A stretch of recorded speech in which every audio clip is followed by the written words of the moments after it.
जय हिंद दोस्तों। हाँ जी दोस्तों, सुप्रीम कोर्ट ने केंद्र सरकार से जवाब मांगा है कि क्यों न एएफटी को एमओडी के नियंत्रण से अलग कर दिया जाए। इसका मतलब है कि एमओडी के अंदर अभी एएफटी आर्मर्ड फोर्सेस ट्रिब्यूनल्स हैं, जितनी वो मिनिस्ट्री ऑफ डिफेंस के अंडर है उनको अलग कर दिया जाए। क्योंकि मामला ऐसा हो रहा है कि एएफटी जो भी सैनिकों के हित में फैसला लेती हैं, एमओडी उनको इंप्लीमेंट नहीं कर रहा है, तो आपस में एक खींचातानी हुई है, कई तरीके के नोटिस गए हैं। पहले हम बताएंगे इसके लिए माननीय सुप्रीम कोर्ट ने क्या कहा है और क्या आगे होने वाला है, केंद्र सरकार क्या लेगी और ऐसे कौन से निर्णय हैं जो कि एमओडी मानना इंप्लीमेंट नहीं करना चाहती और एएफटी और बाकी अन्य जो न्यायालयों से जवानों के फेवर में ये निर्णय गए हैं। जैसे मैं बात कर रहा हूं आज एएफटी वर्सेस एमओडी, यानी armoured force tribunal versus MoD, यानी ये एक आमने सामने खींचातानी हो रही। क्यों हो रही है?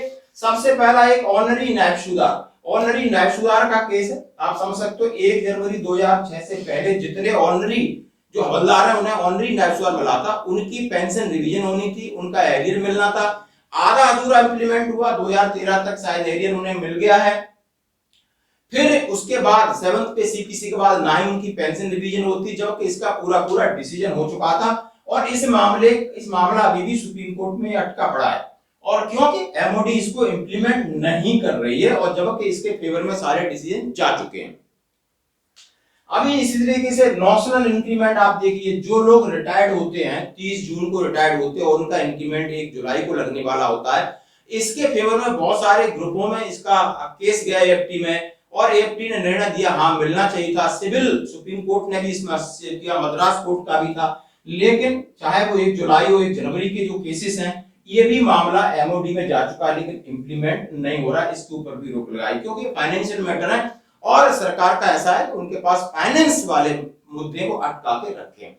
तीसरा मुद्दा मैं बात कर सकता हूं, 20% पेंशन बढ़ोतरी का मामला है। कंप्लीशन ऑफ 79 ईयर्स, यानी आपकी 79 ईयर्स कंप्लीट हो जाती है उसके बाद आपको 20% की बढ़ोतरी हो जानी चाहिए थी, ना कि 80 साल खत्म होने के बाद। और ये मामला भी आप समझ सकते हो एएफटी से जाकर के अलग अलग कोर्टों में गया, उच्च न्यायालयों में गया और आप सुप्रीम कोर्ट का भी ये भी वर्डिक्ट जवानों के फेवर में है कि उन्होंने 80 साल तक जब जीवन जी लिया है 79 तक, तो उन्हें कम से कम 20% का वो बढ़ोतरी उसको लागू कर देनी चाहिए थी फर्स्ट डे ऑफ 80 इयर्स का।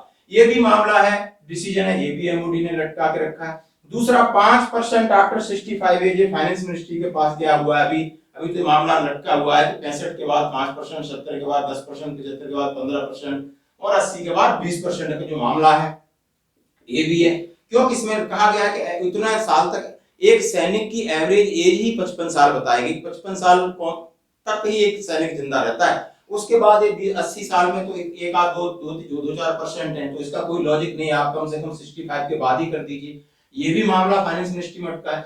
बहुत सारे डिसेबिलिटी के केसेस हैं, बहुत सारी डिसेबिलिटी पेंशन है, उन्हें फौज के किसी न किसी तरीके से डिनाई हो जाता है, वो लोग एएफटी के द्वारा जाते हैं, उन्हें पूरा मौका मिलता है उसके लिए अपना वकील करने के लिए, अपना केस लड़ने के लिए बातें, और कोई जानबूझ के निर्णय नहीं देता। जब निर्णय लायक होता है तो निर्णय मिलता है। बहुत ये मामले सारे एएफटी के डिसीजन के बाद इंप्लीमेंट नहीं होते और इसीलिए फिर एएफटी ने बीच में नोटिस देना शुरू किया एमओडी के अंदर जो, और कई यहां से फिर बीच में खींचातानी चलती रही और अंततः मुद्दा यहां आ गया कि एएफटी के एक जो जस्टिस हैं धर्मचंद चौधरी को उनका ट्रांसफर रातों रात कर दिया था। फिर वो ट्रांसफर रोकने के लिए जो एएफटी बेंच बार एसोसिएशन है उन्होंने हड़ताल की और हड़ताल के साथ साथ उन्होंने माननीय सुप्रीम कोर्ट के मुख्य न्यायाधीश को हस्तक्षेप की मांग की, मामला फिर स्टे कर दिया गया। अब आगे है कि सुप्रीम कोर्ट ने एएफटी पर रक्षा मंत्रालय का नियंत्रण वापस लेने की याचिका पर केंद्र सरकार से जवाब मांगा कि रक्षा मंत्रालय यानी ministry of defence supreme AFT के ऊपर नियंत्रण न करे, ये एक न्यायपालिका, इसको स्वतंत्र न्याय लेने का अधिकार होना चाहिए था। अब इसमें लिखा है कि एसोसिएशन ने न्याय सदस्य न्यायमूर्ति धर्मचंद चौधरी के चंडीगढ़ से ट्रिब्यूनल की कोलकाता पीठ में स्थानांतरण को चुनौती दी थी। सुप्रीम कोर्ट ने शुक्रवार को सशस्त्र बल न्यायाधिकरण एएफटी को रक्षा मंत्रालय से नियंत्रण के हटाने की मांग वाली याचिका पर केंद्र से जवाब मांगा है। मुख्य न्यायाधीश डीवाई चंद्रचूड़ की अध्यक्षता वाली 3 न्यायाधीशों की पीठ सशस्त्र बल न्यायाधिकरण चंडीगढ़ बार एसोसिएशन के वकीलों द्वारा दायर याचिका पर सुनवाई कर रही थी। उन्होंने आरोप लगाया था कि रक्षा मंत्रालय जो कि न्यायाधिकरण के समक्ष कई मामले लड़ रहा है, एएफटी के कामकाज को हाईजैक करने की कोशिश कर रहा है। ये सीधे सीधे इल्जाम है, ब्लैक एंड व्हाइट में ये मान्य आप समझ सकते हो मुख्य न्यायाधीश के संज्ञान में गए। एसोसिएशन ने न्यायिक सदस्य न्यायमूर्ति धर्मचंद चौधरी के चंडीगढ़ से ट्रिब्यूनल की कोलकाता पीठ में स्थानांतरण को चुनौती, आपके मामले में आ गया।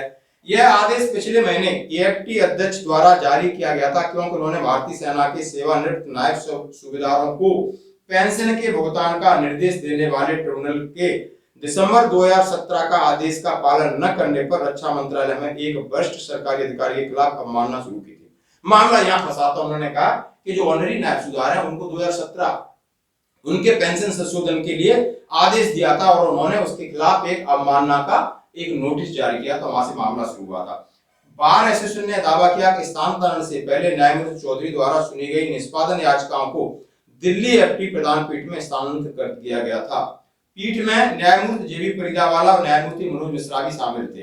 यानी बहुत सारे ऐसे मुद्दे उन्होंने कहा है कि एएफटी के समक्ष मामलों में एमओडी के व्यापक हित को देखते हुए एएफटी एमओडी के प्रशासनिक नियंत्रण में रह सकता है या ट्रिब्यूनल की बागडोर कानून और न्याय मंत्रालय के हाथों में दी जानी चाहिए। 2009 में अपनी स्थापना के बाद एएफटी रक्षा मंत्रालय प्रशासन के अंदर, यानी 2009 में एएफटी बनी जब से एमओडी के अंदर है। अब ये पहल हो रही कि इसको यानी कानून मंत्रालय के अंदर सीधा दिया जाए ताकि स्वतंत्र तरीके से अपने डिसीजन को ले सके। और जो भी है अटॉर्नी जनरल आर वेंकटरमणी रक्षा मंत्रालय की ओर से पेश हुए याचिकाकर्ता द्वारा दावों को खारिज कर दिया और मिलीभगत प्रयास बताया जो कानूनी प्रक्रिया का दुरुपयोग है। और इसमें बहुत सारे उल्लेख हैं, आप इसको पढ़ सकते हो, मैं आपके साथ ये साझा कर रहा हूं। आप ये समझ सकते हो मामला कितना गंभीर है कि 2009 में एएफटी बनती है ताकि हमको तुरंत न्याय मिल सके और वो एमओडी के अंदर है। अब कुछ ऐसी चीजें जो एमओडी ने इंप्लीमेंट करनी है, न्याय तो बहुत दे रही है एएफटी, लेकिन एमओडी को इस चीज से आप समझ सकते हो परेशानी है, वो अपने हिसाब से एएफटी को हैंडल करना चाहती है। अब एएफटी ने बोला हमारी अस्मिता पर ही सवाल है। उन्होंने मुख्य न्यायाधीश के सामने चिट्ठी लिखी, अपनी मांगे रखी कि हमें बिल्कुल इस तरीके से हमें दबाया जा रहा है और हमें स्वतंत्र कर दिया जाए। इसके लिए अब केंद्र सरकार से राय मांगी गई है। मामला देखते हैं इसके ऊपर क्या बन के आता है।